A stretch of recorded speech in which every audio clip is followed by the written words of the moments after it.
berbincang-bincang tentang kasus yang menimpa Pak Anzar, di mana Pak Anzar ini adalah merupakan debitur daripada Bank Sentral Asia, betul Pak ya? Betul. Secara singkat bisa diceritakan bahwa Pak Anzar ini adalah merupakan debitur daripada Bank BCA yang sempat mengajukan permohonan pinjaman kredit uang multiguna ya gitu. Nah di sini bisa Pak Anzar untuk sedikit menceritakan Pak daripada kronologis kejadian di mana rumah Bapak dilelang oleh Bank BCA tanpa sepengetahuan Pak Anzar selaku pemilik rumah. Boleh mungkin dari waktu itu mengajukan kreditnya tahun berapa, kemudian melakukan pembayaran berapa kali, secara singkat saja Pak, silakan. Terima kasih. Assalamualaikum warahmatullahi wabarakatuh. Agak keras ya Bapak? Ya, saya Amjar Aris, debitur BCA. Tanggal 26 Juni saya dapat pinjaman kredit multiguna dari Bank BCA, yaitu cair 117 juta dengan plafon 146.250.000. Seiring berjalan saya dulu membayar manual ke kantor-kantor Bank BCA. Singkatnya, pada tahun 2010 saya selalu merapel pembayaran sampai di 2011. Pembayaran saya per bulannya adalah Rp1.887.619. Di 2011 saja saya sudah membayar yang berjumlah 32 juta. Nah itu kalau pembayaran saya 1.887.619, kurang lebih jumlahnya hanya 23 juta. Jadi masih banyak, berlebih sekitar 9 jutaan. Ya. Yang anehnya, pada tanggal 15 Desember 2011 saya masih melakukan pembayaran sebanyak 5 juta. Ya. 6 hari kemudian, tanggal 21 Desember saya membayar lagi 5 juta. Pada tanggal 28 Desember, 6 hari kemudian rumah saya dilelang. Tapi itu saya belum tahu bahwa rumah saya dilelang. Seperti biasanya, tanggal 22. Maaf saya potong Pak Anzar. Jadi sewaktu Pak Anzar maksud saya gini, kapan pertama kali Pak Anzar tahu kalau rumah Bapak itu ternyata sudah dilelang oleh BCA? Jadi saya tahunya setelah membayar pembayaran rutin per bulannya itu di tanggal 22 Juni 2012. Ya. Januari kali. Januari Pak Juni. 22 Januari. Sini Januari dong. Iya. Tanggal 22 Januari 2012 saya bayar. Tahu-tahu sebelum bayar biasanya saya menelpon dulu ke karyawan Bank BCA. Kebetulan pada saat itu yang menerima telepon dari saya yaitu Ibu Nur. Ibu Nur bilang rumah saya sudah dilelang pada tanggal 28 Desember. Ibu Nur itu kedudukannya sebagai apa di BCA? Sebagai mungkin hanya sebagai customer service saja, atau memang dia memiliki kedudukan penting di BCA itu? Enggak, dia anak buahnya Ibu Moren Gusmendak di bagian UBKK, urusan bagian kredit konsumen.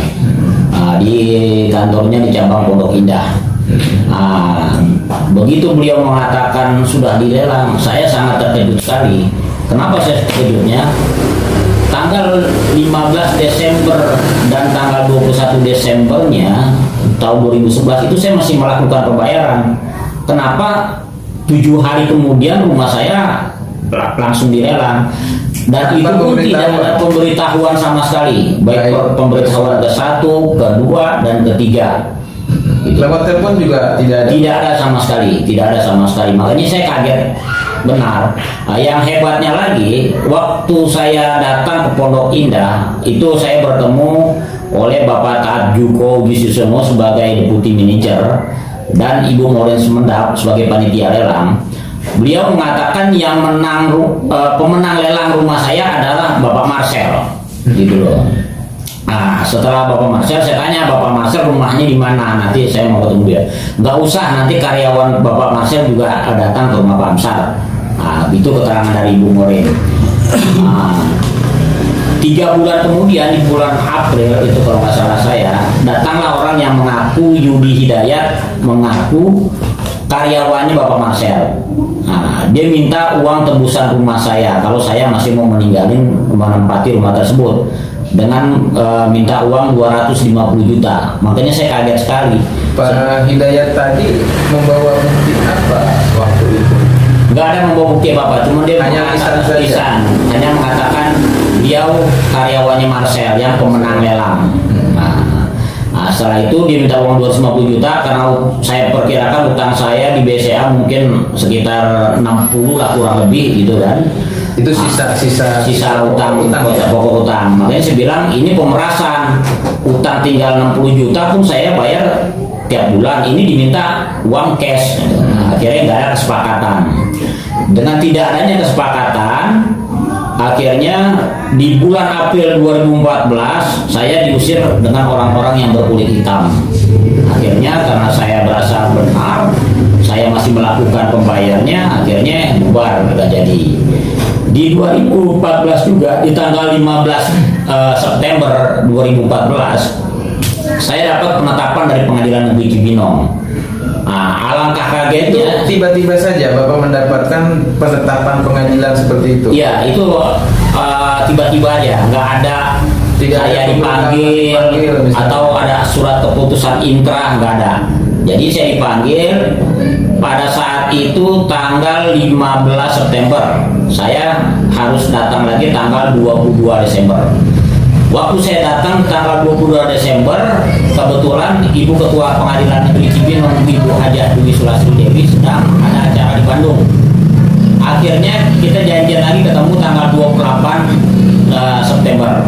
Nah, tanggal 28 September itu Ibu Hajah Dwi Sulastri Dewi sebagai Ketua Pengadilan Negeri Cibinong mengatakan Pak Amsar lebih baik keluar baik-baik daripada nanti kita pakai aparat barang jadi pada rusak.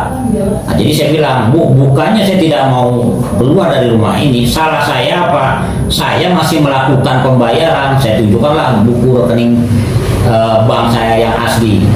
Akhirnya Ibu Ketua Pengadilan Negeri Cibinong itu mengatakan, wah ini nggak benar Bang BCA, kok melelang orang masih melakukan pembayaran. Akhirnya saya disuruh melaporkan ke Polda Metro Jaya. Nah, tapi pada saat itu kemudian Bapak membuat laporan di Polda Metro Jaya? Enggak, akhirnya saya cuma bikin perbuatan melawan hukum di Pengadilan Jakarta Pusat. Mengajukan gugatan. Gugatan. Iya. Nah, karena gugatannya seperti apa itu bunyi gugatannya, Pak? Iya, bunyi gugatannya karena lelang ini tidak sesuai dengan SOP, Pak. Begitu. Jadi menggugat tentang kutipan risalah lelangnya. Ya, kutipan risalah lelang dan lelang ini tidak ada sesuai dengan SOP. Nah, yang tadi seperti saya bilang tadi itu di penetapan itu. Pada waktu itu yang digugat siapa saja itu, Pak? Yang digugat Itu oleh Bapak? Bank BC, Bank Sentral Asia, KPKNL Jakarta 1. Sudah itu yang merasa pemenang lelang. Ya, berarti dalam hal ini Marcel. Yang tertera, Pak. Jadi kebetulan pada September yang saya dapat penetapan itu yang saya kagetnya. Kenapa di kutipan risalah lelang itu berubah namanya Helmani, sedangkan sebelumnya orang Bank BCA mengatakan yang menang si Marcel. Oh, jadi ada kejanggalan di situ ya. Yang pertama, pihak BCA mengatakan bahwa rumah Bapak sudah dilelang dan pemenangnya adalah Marcel. Kemudian begitu masuk ke ada perkara di pengadilan gitu, ada penetapan di pengadilan, pemenang lelangnya sudah berubah nama. Jadi bukan Marcel lagi, tapi Helmani. Okay. Cuman yang anehnya lagi, rumah saya dalam satu hari ada 2 yang lelang. satu Pengadilan Negeri Cibinong dengan pelantara KPKNL Bogor. Bogor. Karena memang sesuai objek rumah saya ada di Bogor. Ya.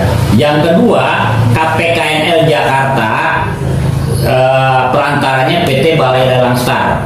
Nah, jadi ada dua rumah saya yang lelang pada hari Rabu tanggal 28 Desember 2011 itu.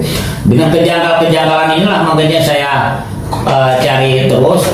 Yang anehnya saudara Yudi Hidayat ini ternyata Ibu Helmani ini adalah ibunya.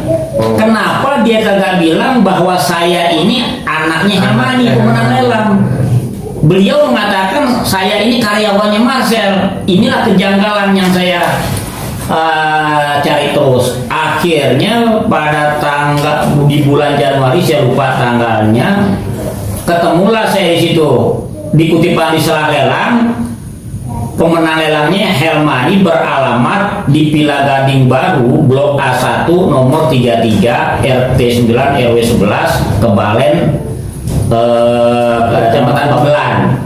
Begitu saya cross check ke sana, ketemu saya sama pemilik rumah Pak Bambang Sujarwonoto, mengatakan beliau tidak mengenal sama sekali Helmani. Nah ini kan aneh nih, alamat ada di situ tapi orangnya tidak ada. Nah, Pak Bambang ini beli rumah di situ sejak bulan April 2010. Nah, akhirnya diberi keterangan oleh Pak Bambang ini bahwa beliau tidak mengenal sama sekali Helmani. Akhirnya saya datang ke Pak RT, Bapak Sukono, beliau juga tidak mengenal Helmani. Ya, dibikinlah surat keterangan. Akhirnya diperkuat lagi oleh Kelurahan Kebalen, Kecamatan Babelan. Memang tidak ada mengenal Helmani. Nah, disinilah kejanggalan. Nama Helmani itu bisa disimpulkan nama fiktif. Ya? Fiktif. Dan saya pun yakin bahwa nama Helmani ini tidak ada di bukti penyetoran peserta lelang. Karena di brosur yang saya tahu, peserta lelang itu wajib menyetor ke rekening KPKNL Jakarta 1 yang ada di Bank BNI cabang Keramat. Nah, jadi ini yang lagi saya perjuangkan. Saya sudah berapa kali minta surat ke Bank BNI, tapi dengan alasan rahasia bank. Padahal yang saya minta bukan dibuka rekening koran, yang saya minta hanya apakah ada Helmani ini menyetor sebagai peserta lelang. Ada atau tidak di Bank BNI? Di BRI tidak mau memberikan ya. Terus sampai saya ke KPKNL, saya minta. Setahu saya lelang ini adalah informasi publik. Semua orang boleh tahu bahwa lelang ini peserta lelangnya siapa, pemenang lelangnya siapa. Itu saya minta sudah beberapa kali, nggak pernah dikasih oleh KPKNL. Selalu ditutup-tutupin. Akhirnya sampailah saya ke sidang KIP. Di KIP pun juga saya dimenangkan. Harus dibuka. Yang anehnya PT UN ngotot sampai dia ngadu ke KPKNL Jakarta 1 itu ngotot sampai dia banding ke PT UN. Alhamdulillah di PT UN saya dikuatkan. Nah, yang aneh lagi masih ngotot juga 6 bulan kemudian, karena saya tahu saya peraturan di pengadilan ini apabila 14 hari tidak ada sanggahan atau banding atau kasasi itu boleh dikatakan inkrah. Ini setelah 6 bulan KPKNL Jakarta 1 mengajukan kasasi. Nah, tapi alhamdulillah di kasasi saya tetap dimenangkan juga. Tetap juga KPKNL 1 tidak mau memberikan. Nah, jadi keputusannya dimenangkan dalam hal ini berarti bunyi putusannya adalah memang informasi itu harus dibuka. Harus dibuka kepada saya. Itu sudah perintah pengadilan. Sudah pengadilan KIP keterbukaan informasi publik pusat, PT UN dan Mahkamah Agung. Ya. Tapi kenapa saat ini KPKNL tidak pernah membuka informasi tersebut? Bahwa siapa sebenarnya pemenang lelang itu dan peserta lelang itu? Pesertanya siapa saja? Jadi saya duga kuat ada oknum KPKNL dan oknum Bank BCA beserta pemain lelang ada bermain di sana semua. Oke. Apakah? Nah, yang anehnya lagi laporan saya di Polda ini udah hampir 7 tahun nih Pak, dari sejak 3 Juni 2016. Akhirnya setelah Bapak dimenangkan di pengadilan terkait kutipan lelang, ya kemudian Bapak melakukan laporan juga di Polda, di kepolisian. Oh iya, karena di kepolisian udah duluan sejak tahun 2006. Gitu. Apa yang Bapak laporkan di Polda Metro Jaya? Ya, penggelapan. Saya sebenarnya nggak melapor penggelapan. Saya melapor ini, saya duga kutipan di serah lelang ini janggal. Saya duga palsu. Gitu loh kan. Kemudian laporan tersebut tahun berapa itu, Pak? Itu tahun 2016, tepatnya tanggal 3 Juni 2016, Pak. Terus kemudian apakah laporan tersebut ditindaklanjuti atau ada hasilnya dari Polda Metro Jaya? Sampai saat ini nggak ada. Beberapa kali Jadi dari 2016 sampai sekarang Bapak tidak mendapatkan kepastian hukum dari tidak pasti, Pak. Jadi 2 tahun yang lewat saya selalu datang dan juga saya main wewean dengan apa informasi terakhir dari pihak kepolisian penyidik. Polda Metro Jaya? Informasi terakhir penyidiknya itu Bapak Sigit mengatakan Bapak Sigit ini menunggu saksi ahli.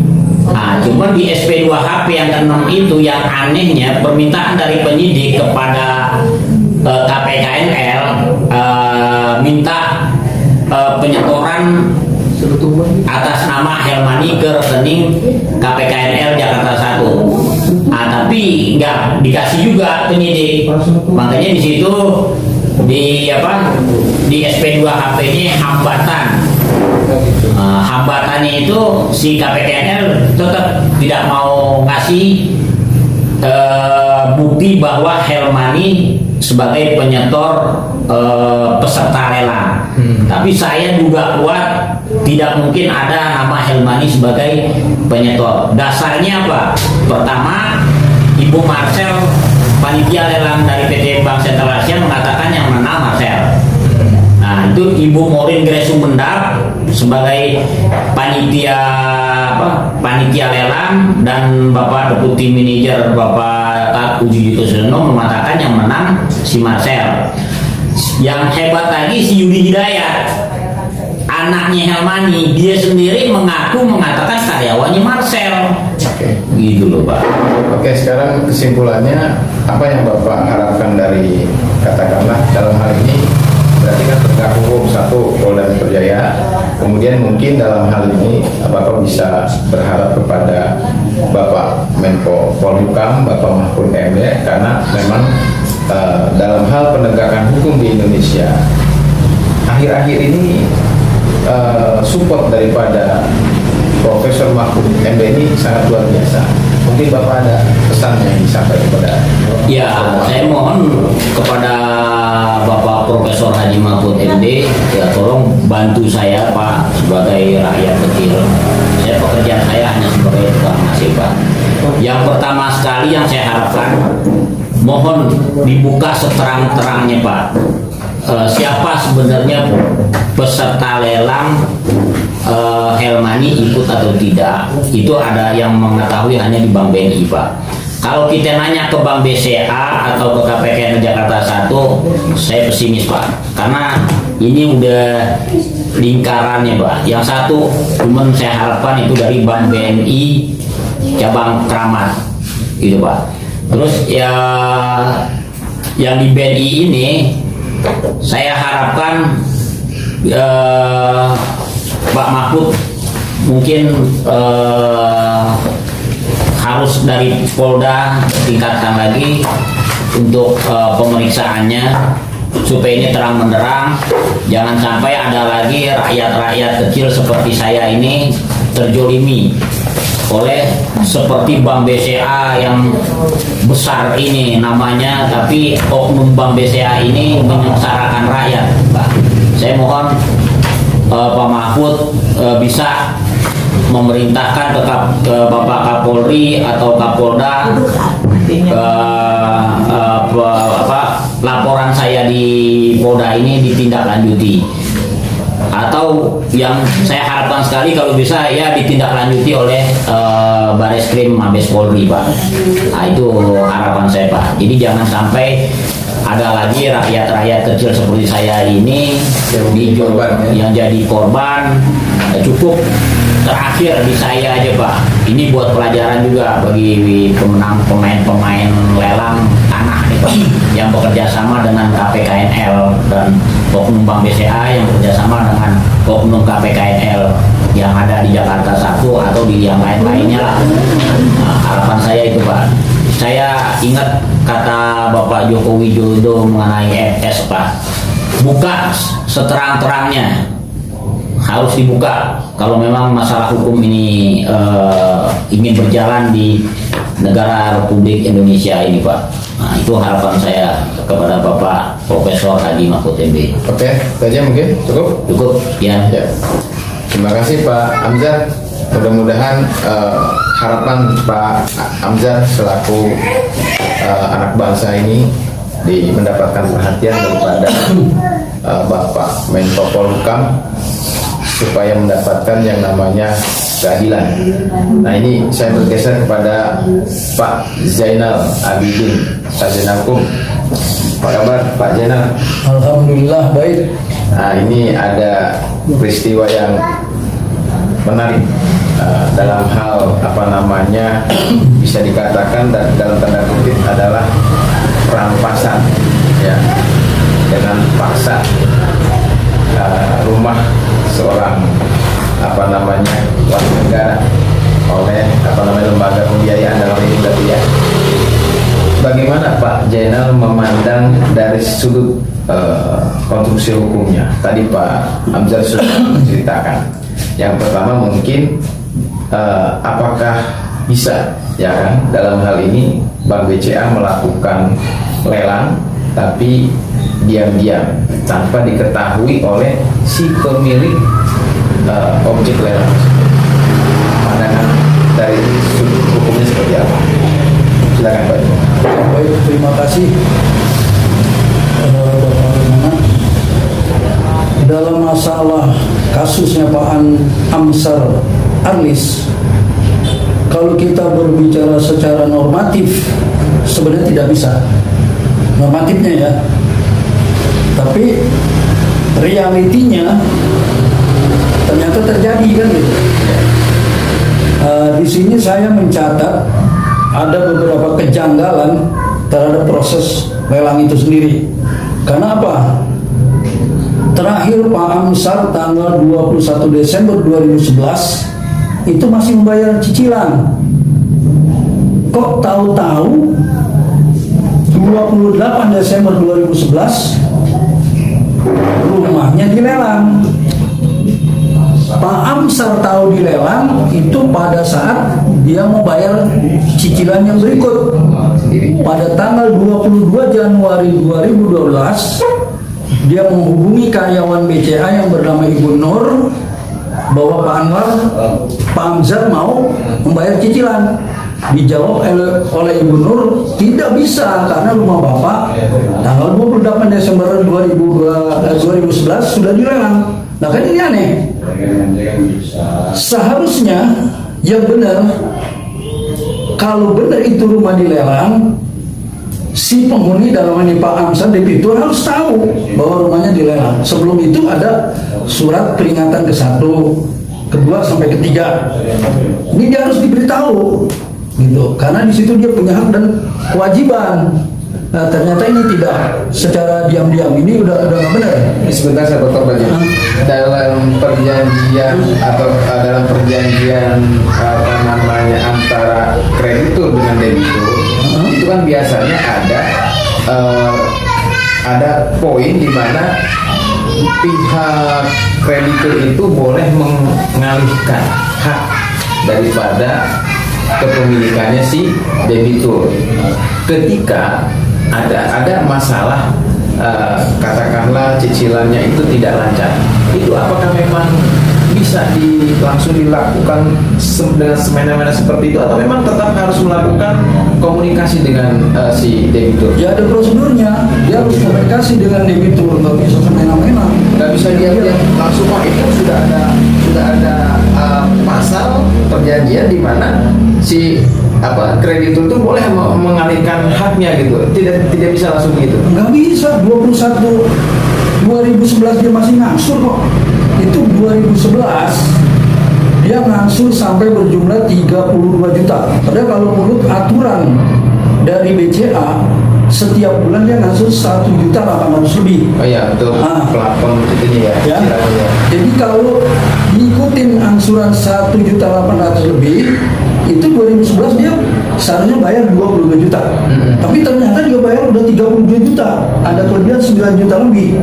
Lah ini nggak bisa seperti itu, main lelang saja, ada aturannya. Nah di situ saya lihat kejanggalannya satu Berarti ya. itu satu ada cacat ya. Ya tidak ada pemberitahuan, peringatan ke 1, 2, 3. Ya. Sementara yang dilelang juga nggak tahu, harusnya kan diumumkan. Biasanya itu kalau dilelang dipoto, lihat fotonya segala macam, diumumkan. Ini nggak ada. Itu yang janggalnya ya. Kemudian kejanggalan lain lagi, nilai jual lelangnya 51 juta. Padahal pada saat Pak Amsar tekan ke mengajukan akad kredit ya itu nilainya ditaksir 146 juta lebih. Oh, jadi ditaksir oleh bank itu 146 juta.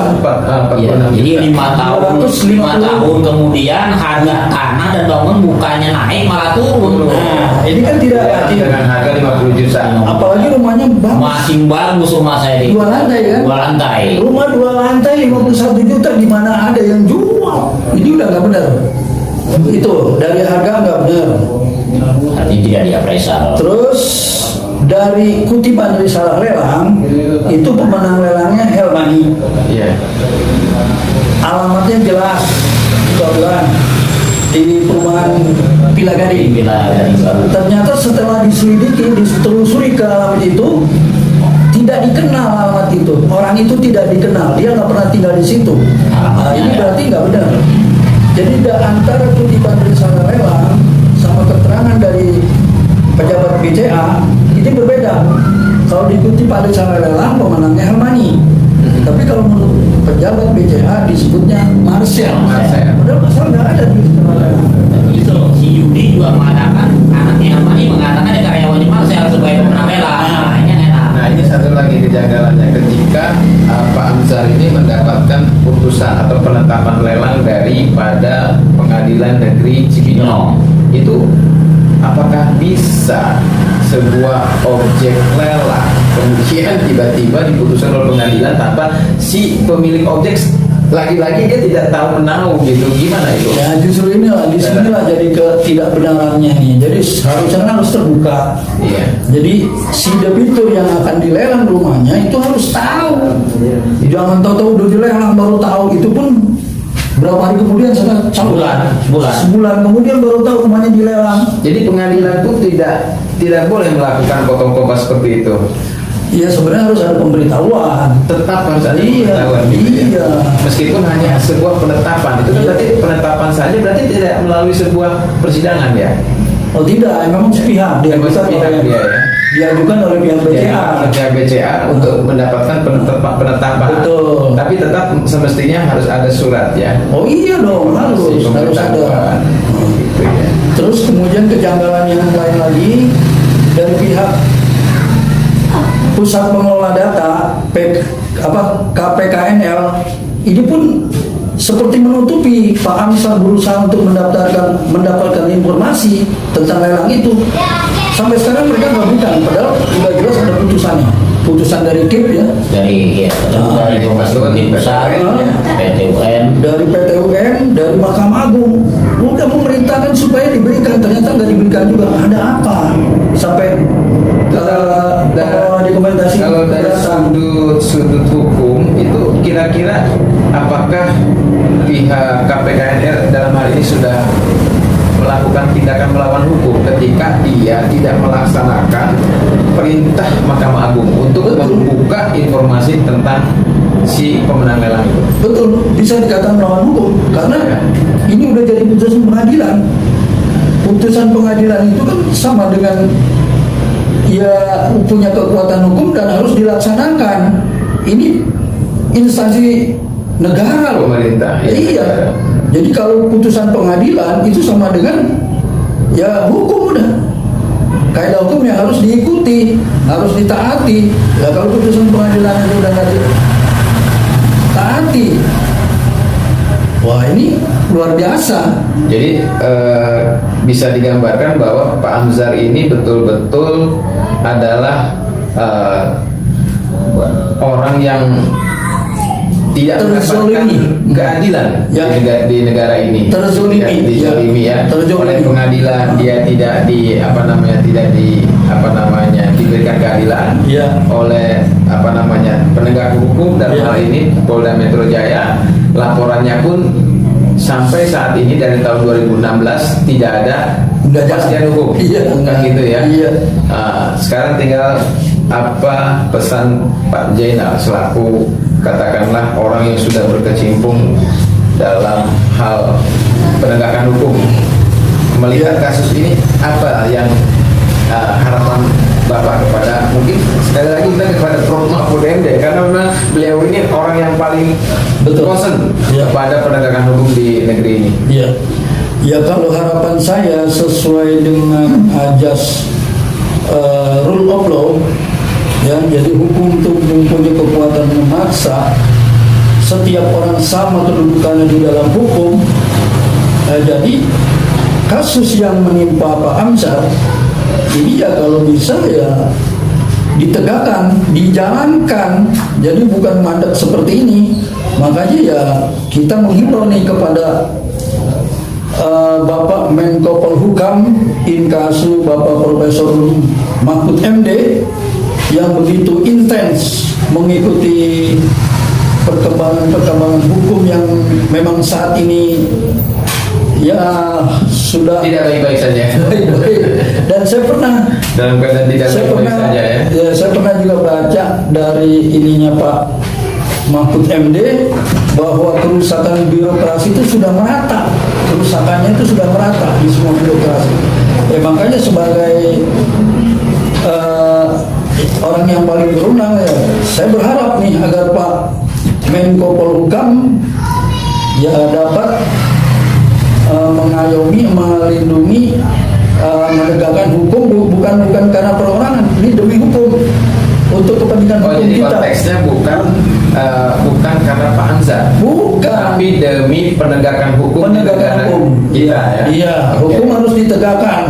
Ya kemudian beliau kan punya memang ada relevansinya lah. Betul, memang kewenangan Ya. beliau untuk memberikan mengkawal. Iya. Mengkawal. Ya jadi sebagai lawyer saya minta tolong dibantu nih. Karena ini udah Karena Pak Mahfud MD ini bisa dikatakan benteng terakhir nih. Iya. Benteng terakhir daripada keadilan Iya. di negeri ini. iya betul. Betul. Iya. Karena Pak Hamzah sudah melakukan upaya hukum di pengadilan ya. Namun ketika Mahkamah Agung memutuskan untuk membuka informasi tentang lelang, ternyata KPKNR dalam hal ini sampai sekarang pun tidak menanyakan, ya. tidak mengindahkan perintah hukum. Nah ini berarti kan memang sudah ranahnya Bapak Profesor Mahfud MD. Iya. Gitu. Bahkan Pak Hamzah juga kalau tidak salah pernah melakukan gugatan juga di Pengadilan Negeri Jakarta Pusat dan juga Jakarta dan juga Cibinong ya. Bahkan saya dengar di sini Pak Hamzah dibuat seperti bola pingpong ya.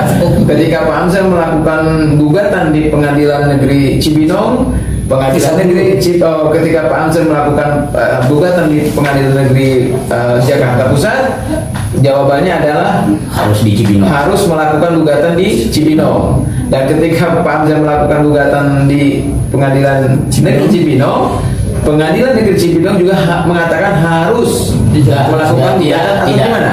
Pengadilan Negeri Cibinong tidak berhak, Tidak berwenang. tidak berwenang. Tidak berwenang. Itu gugatannya apa? Seharusnya gugatannya Ya, diajukan ke Jakarta Pusat kan gitu. Ya, jadi di tahun 2015 saya Coba, yang ini membuat yang menarik lagi nih. PM. Oh, ada gitu Iya, pengadilan. saya PMH Ini ke bagaimana, Pengadilan Pak Jakarta Pusat. Mahfud MD ini. Jadi di Pengadilan Jakarta Pusat karena dari Bank BCA mengajukan kompetensi relatif sesuai perjanjian kredit saya, apabila ada sengketa atau ada masalah itu diselesaikan di Itu dalam perjanjiannya. di surat perjanjian kredit. Pilihan hukumnya, pilihan Iya. hukumnya Cibinong. Oh, pilihan hukumnya adalah Cibinong. Cibinong. Padahal itu sudah dalam kontrak perjanjiannya ya. Ya, tapi saya setuju karena di Pengadilan Negeri Jakarta Pusat memberikan putusan sela itu setelah ada pembuktian. Iya. Nah, tapi kalau di Pengadilan Negeri Cibinong belum ada pembuktian putusan sela Oh, gitu. dengan mengatakan tidak berwenang diadakan di Pengadilan Negeri Cibinong. Nah, akhirnya saya banding ke PT. Tapi tidak diarahkan, direkomendasi ke pengadilan mana oleh Ada nggak? Enggak, cuma bilang tidak berwenang saja. berwenang? Oh, enggak yang nyebut yang berwenang. Belum, enggak. Dibilang tidak berwenang sesuai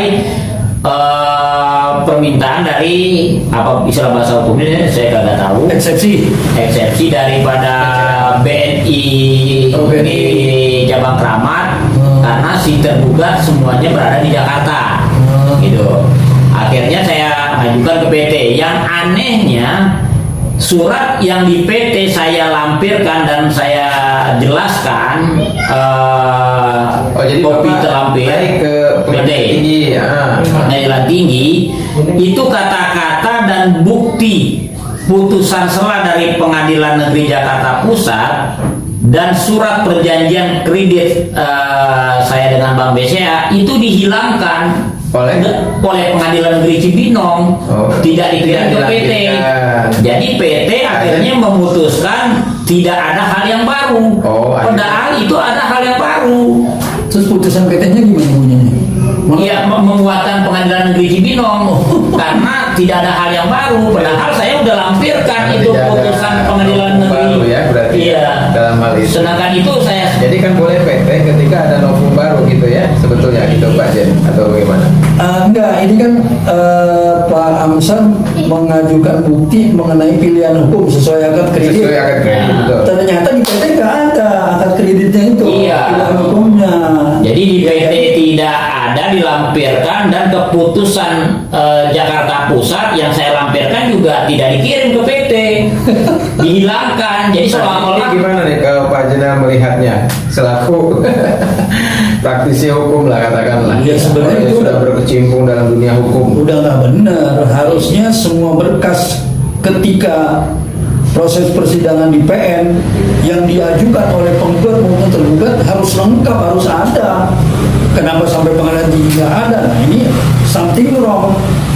Ini yang harus dipertanyakan. makanya Kok sekarang- bisa nggak ada. Tapi kalau kesalahannya di mana ini? Tadi misalkan gitu, kan sudah tercantum di dalam kontrak perjanjian ketika ada perselisihan, itu diselesaikan di Pengadilan Negeri Cibinong. Cibinong. Seharusnya kan bisa digelar di situ Iya. perkaranya. Tapi jawabannya tidak berwenang. Itu apakah benar jawaban Justru pengadilan seperti itu? Kalau Karena menurut dihilangkan Ntar dulu, ini. Enggak kan yang di PN dulu. Kalau yang dihilangkan kan yang di PT. Iya, benar. Nah ini yang di PN kan berarti kan tidak dihilangkan. Enggak. Sudah sesuai prosedur, sesuai dengan perjanjian kontraknya tadi. Kalau saya menyimak penjelasan dari Pak Amsar, kenapa PN Cibinong menyatakan tidak berwenang? Karena putusan sela itu dijatuhkan tanpa melihat bukti-bukti. Nah, iya. Benar kan, benar kan? Iya. Belum ada bukti-bukti. Hanya berdasarkan eksepsi salah satu tergugat, itu langsung dikabul, harus kan dibuktiin. Oh, gitu. Pak Amsar, kenapa kamu mengajukan gugatan ke Cibinong? Pasti Iya. ada alasannya. Iya, udah ada alasannya. Pilihan hukumnya di sini. Oh, iya. Nah, itu nggak didengar lagi, begitu Oh, kan? benar. Nah, itu. Tapi kalau udah ada pembuktian kan nanti saya lampirin kan yang dari Jakarta Pusat. Pengadilan Jakarta Pusat dalam hal ini berarti benar. Benar. Udah benar. Nama lokus deliktinya Benar. tidak. Iya. Karena dia udah melihat bukti dari Bank BCA, eksepsi Akad kreditnya dia, itu. ya akad kreditnya. Kalau ada sengketa antara kreditur dan debitur harus diselesaikan di Cibinong. Nah, itu pilihan hukum namanya. Pilihan hukum. Yang ada masalah dalam hal ini berarti Pengadilan Negeri Cibinong. ya. Bisa Karena dikatakan tanya seperti saya. itu. Iya. Karena memang tadi ya mengabaikan bukti-bukti Iya. yang dihadirkan di pengadilan. Baik, seperti itu mungkin terima kasih Pak Iya. Amjar. Pak Jenderal ada yang mau disampaikan lagi? Ya, saya kira cukup. Harapan saya ya biar kasusnya Pak Amsar ini tidak terulang kembali, karena andai kata kalau ini tetap berlanjut bisa menjadi presiden buruk buat BCA. Lama-lama orang nggak percaya lagi sama bank. Gitu ya. Takut kalau begini caranya. Iya. Orang udah bayar angsuran kalau rumah orang dilelang.